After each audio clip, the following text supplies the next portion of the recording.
Hello everyone. आज हम EL 304 optical microwave and optical fibre book के चैप्टर 2 के टॉपिक 2 कैविटी क्लाइस्ट्रॉन एम्पलीफायर के बारे में डिस्कस करेंगे।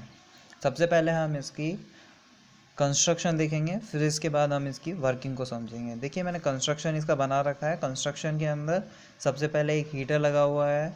हीटर का हमको पता है हीटर क्या काम करता है, हीट करने के काम में आता है। उसके आगे एक कैथोड लगा होता है। कैथोड का यूज़ यहाँ पे हम इलेक्ट्रॉन्स प्राप्त करने के लिए करते हैं। इसके आगे एक ग्रिड और एनोड लगा होता है, जो कि इससे कैथोड से आने वाले इलेक्ट्रॉन को फोकस करने का काम करता है। इसके आगे दो कैविटी लगी होती है, एक बंचर कैविटी और एक कैचर कैविटी। दोनों एक जैसे सिमिलर होती हैं।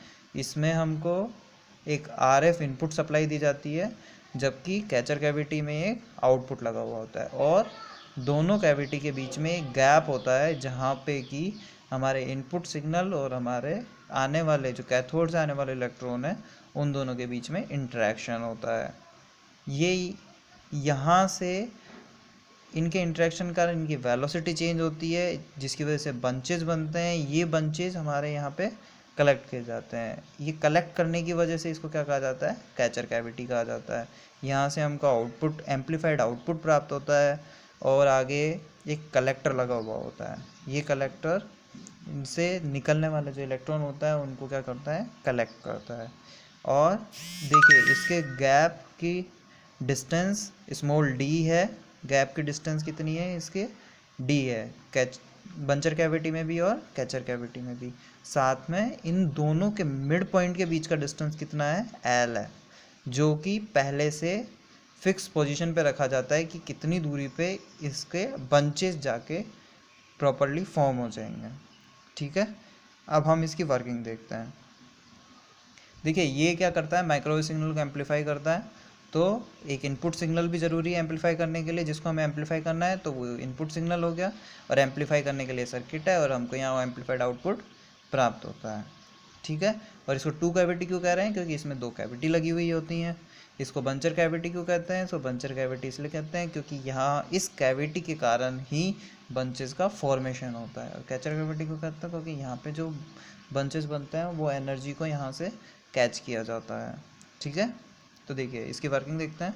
सबसे पहले एक हीटर लगा हुआ होता है। ये हीटर जैसे ही गर्म होता है तो कैथोड से इलेक्ट्रॉन इमिट होने लगते हैं। कैथोड से जब इलेक्ट्रॉन इमिट होते हैं तो इनके पास प्रॉपर डायरेक्शन नहीं होती है, ये अलग अलग डायरेक्शन में जा सकते हैं। तो इनको एक प्रॉपर डायरेक्शन देने के लिए आगे ग्रिड एनोड लगा होता है, जो कि इससे निकलने वाले इलेक्ट्रॉन को फोकस करता है और इनको एक प्रॉपर डायरेक्शन देता है। यहाँ से निकलने वाले सभी इलेक्ट्रॉन की वेलोसिटी यूनिफॉर्म वेलोसिटी होती है। मान लिया वो वेलोसिटी कितनी है, v0 है।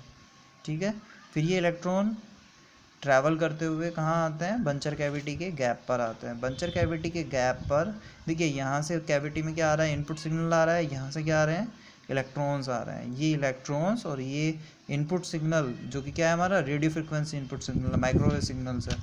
इन सिग्नल्स का इस गैप पे क्या होता है, इंटरेक्शन होता है।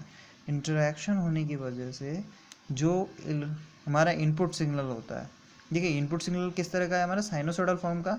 तो साइनोसॉइडल में पॉजिटिव हाफ भी होगा और नेगेटिव हाफ भी होगा। तो देखिए हम इस डायग्राम समझते हैं। देखिए ये हमारा क्या है, इनपुट सिग्नल है।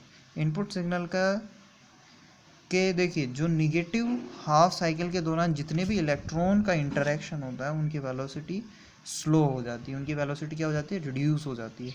जबकि जो पॉइंट बी पे, ये इस पॉइंट पे आके जो इलेक्ट्रॉन का इंटरेक्शन होगा उनकी वेलोसिटी क्या रहती है, सेम रहती है। और जो इस इनपुट सिग्नल के इस पॉजिटिव हाफ साइकिल के दौरान जिन इलेक्ट्रॉन का इंटरेक्शन होता है उनकी स्पीड क्या हो जाती है, इंक्रीज हो जाती है।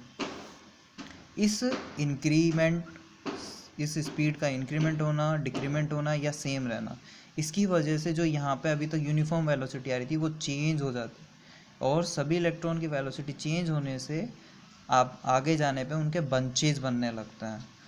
आगे जाकर उसके क्या बनने लगता है, बंचेस बनने लगते हैं। ये बंचेस यहाँ कैचर कैविटी के गैप पर आकर प्राप्त होते हैं। तो हम पहले से ही डिसाइड करके रखते हैं कि ये डिस्टेंस L के बाद में आके ये सारे इलेक्ट्रॉन बंचेस के रूप में इस गैप पर ही प्राप्त होंगे, जिससे कि मैक्सिमम एनर्जी हम ट्रांसफ़र कर सके। तो अब ये इलेक्ट्रॉन बंचेस जिस आते हैं तो ये कब प्राप्त होते हैं, जब कैचर कैविटी पे रिटार्डिंग फेज़ होती है। तो रिटार्डिंग फेज़ के दौरान ये सारे के सारे इलेक्ट्रॉन्स जो बंच के रूप में आए हैं उनकी से एनर्जी को एक्सट्रैक्ट करके और एम्पलीफाइड आउटपुट प्राप्त कर लिया जाता है। ये एनर्जी जो काइनेटिक एनर्जी जो इनकी थी वह एनर्जी अब एम्पलीफाइड फॉर्म में आउटपुट से प्राप्त कर ली जाती है, और जो अब इलेक्ट्रॉन बचे रह जाते हैं वो इलेक्ट्रॉन नॉर्मल इलेक्ट्रॉन्स कलेक्टर द्वारा कलेक्ट कर लिए जाते हैं। तो देखिए ये जो टू कैविटी क्लाइस्ट्रॉन है ये किस प्रिंसिपल पे काम कर रहा है, वेलोसिटी और करंट मॉड्यूलेशन पे काम कर रहा है। देखिए यहाँ बंचर कैविटी पे जो इलेक्ट्रॉन्स थे उनकी वेलोसिटी में इनपुट सिग्नल के positive half cycle negative half cycle के कारण उनकी वेलोसिटी में चेंज हुआ। यह वेलोसिटी में चेंज होने के कारण ही बंचेस का फॉर्मेशन होता है। और इस वेलोसिटी में जो ये में इनपुट सिग्नल के पॉजिटिव हाफ साइकिल का इंक्रीमेंट होना, नेगेटिव हाफ साइकिल का डिक्रीमेंट होना और नॉर्मल पॉइंट पे सिमिलर रहने के कारण जो बंचेस बनते हैं इसी को कहा जाता है वेलोसिटी मॉड्यूलेशन कहा जाता है। और ये जो इलेक्ट्रॉन होते हैं ये एसी फॉर्मेट में होते हैं, तो इस वजह से ये किसको प्रोड्यूस करते हैं, करंट मॉड्यूलेशन को प्रोड्यूस करते हैं। इसी कारण से ये कैचर कैविटी पे बंचेस के फॉर्म में प्राप्त होकर हमको एम्पलीफाइड आउटपुट या जो काइनेटिक एनर्जी जो इनकी होती है वो ट्रांसफ़र कर ली जाती है कैचर कैविटी द्वारा। कैचर कैविटी इनको एक्सट्रैक्ट कर लेता है अपने रिटार्डिंग फेज में, और हमको क्या प्राप्त होता है, एक एम्पलीफाइड RF आउटपुट प्राप्त होता है। और रेस्ट इलेक्ट्रॉन कलेक्टर द्वारा ट्रांसफ़र कर लिए जाते हैं जो ग्राउंड में यहाँ से वापस ट्रांसफ़र होता रहता है।